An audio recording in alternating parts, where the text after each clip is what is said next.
1 iyun 2025-ci ildən sonra Polşada xarici tələbələrin qəbulunda bəzi dəyişikliklər var. Nələr dəyişdi, nələr qüvvədə qaldı? Ümumiyyətlə Polşa haqqında məlumat olmaq istəyirsinizsə, kanala abunə olursunuz, bu videonu isə bəyənirsiniz, mən isə davam edirəm.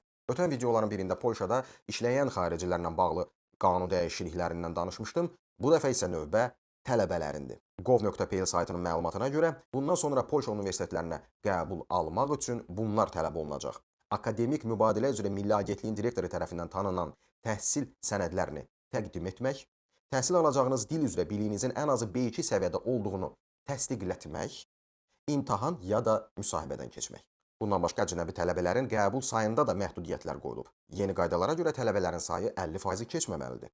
Əgər limit keçərsə, həmin universitet balans bərpa olunana qədər xarici tələbələrin qəbulunu dayandırmalıdır. Buna baxmayaraq, əcnəbi tələbələrin iş izni olmadan Polşada işləməsi qüvvədə qalır. Yəni, sənin aktiv təhsil vizan və ya oturumun varsa, Polşada rəsmi şəkildə işləyə bilərsən. Xatırladım ki, digər Şengen ölkələrinin oturumu və ya vizası ilə Polşada leqallaşmaq qanunla artıq mümkün deyil. Bütün bu dəyişikliklər əcnəbilərin universitet qəbullarında nəzarəti gücləndirmək üçün edilir. Çünki bir çoxları təhsil vizası ilə gəlib, Polşada statusunu dəyişir ya da digər ölkələrdə leqallaşmağa cəhd göstərir.